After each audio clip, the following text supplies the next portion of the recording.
I know that you're afraid. You're afraid of us. You're afraid of change. I remember getting a call from the fire department commander telling me that they were not sure they were going to be able to contain the fire. I said, we've had such terrible loss of life. Maybe the smartest thing to do is pull it.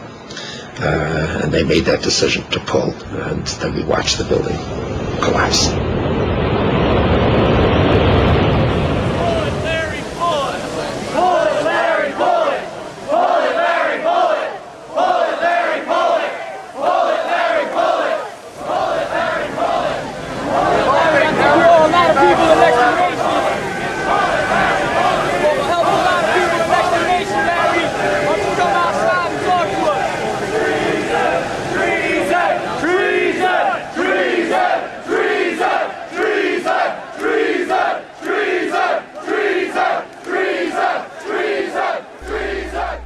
This video is for anyone who thinks that the NIST report on World Trade Center 7 has ended the scientific debate on how the World Trade Centers collapsed on 9/11.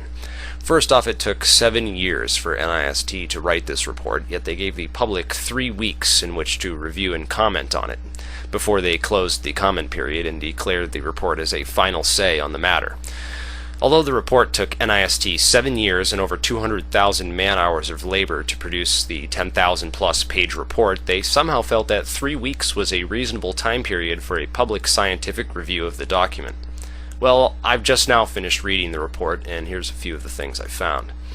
The Floor 12 fire simulations on page 383 show raging infernos across the entire north side of the building. Yet we have earlier reports and investigations that contradict these upper layer air temperatures depicted in NIST's simulation. L26 of NIST's interim report on World Trade Center 7 states that around 4:45 p.m. a photograph showed fires on floors 7, 8, 9, and 11 near the middle of the north face. Floor 12 was burned out by this time. So we have NIST stating on one hand that Floor 12 was burned itself out at 4:45 p.m. And then on page 237 of NC Star 1-9, NIST contradicts itself with figure 5-152, where they claim that this unknown source photograph was taken at 5 o'clock p.m. and shows 2 fires in the windows that comprise the northwest corner of Floor 12. NIST states that they used shadow analysis to determine the time of this photograph and that it was taken with an estimated margin of error of 10 minutes. 10 minutes using shadow analysis, but they never show this shadow analysis or the error analysis thereof. Not very scientific at all, sorry. The next blatantly anti-scientific and factually unsupported part of the NIST report is the combustible fuel loading on floors 11, 12, and 13. Here we have some very suspicious behavior on the part of NIST. This is on pages 55, 56, and 57 of NC Star 1-9. These pages go over the floor plans and how much burnable material was on each floor. On page 56 in the original public release document, NIST states in paragraph 4, sentence 3, that the combustible fuel loading for floor 13 was described as high by interviewed American Express managers. However, American Express only occupied the southwest corner of floor 13 and were not qualified to comment on the condition of the Securities and Exchange Commission offices on floor 13. Shortly after these comments were submitted to NIST, it changed around a few parts of its report, and the part on page 56 that once said American Express managers now says Securities and Exchange Commission managers. Was that a simple mistake, or was NIST trying to lie and cover something up? Well, if you look at the floor plans on page 56 and 57 of NC Star 1-9, you will see that the Securities and Exchange Commission only had meeting rooms on floor 13. Meeting rooms are like courtrooms, which are sparsely furnished and thus have a low combustible fuel load. So it appears that NIST tried to use the descriptions given by American Express managers for their offices in the southwest corner of the 13th floor in order to lie and say that these sparsely furnished meeting rooms had a high combustible fuel load. When we called them on this, of course they figured it would be easier just to lie again and change American Express to Securities and Exchange Commission. We're going to have to file a Freedom of Information Act to get these interviews with whatever managers NIST is actually talking about. Page 375 of the original, or 376 of the new and revised NC Star 1-9 report, paragraph 1, sentences 8 and 9, says that the density of combustibles on the 13th floor was varied and not well known, so it was assumed to be the same as the 12th floor. What it looks like here is a deliberate effort on behalf of NIST to lie about the fires actually occurring inside of World Trade Center 7. I have already shown that the fires on floor 12 were grossly overestimated by NIST, which then repeated this error on floors 11 and 13, meaning that the error was multiplied threefold. Scientifically, this alone disables their entire argument, not to mention the other evidence I am about to bring up. This casts serious doubt upon the veracity and honesty of NIST's lead engineers John Gross and Shyam Sunder for why they have apparently avoided all normal fire investigation protocols and procedures, and why they would bother to perform a completely pathetic analysis for thermite and explosives. First, NIST assumes that RDX is the only possible explosive that could have been used to demolish World Trade Center 7. They chose RDX because it has a high concussion, which can be heard over a mile away, and then they used this property of RDX to rule out the use of explosives altogether. Secondly, NIST rules out thermite demolition because they claim that thermite can only be used to cut horizontal columns. However, NIST has experts in nanoenergetic compounds, or nanothermites, which have a rapid reaction rate and can be used to weaken or cut vertical columns as well. NIST's failure to investigate other types of explosives and exotic accelerants is in direct violation of the National Fire Protection Association Manual for Fire Investigations, specifically in NFPA 921 Section 18.3.2 on high-order damage, which was clearly met by World Trade Center 7's collapse, as well as NFPA 921 Section 19.2.4 on exotic accelerants.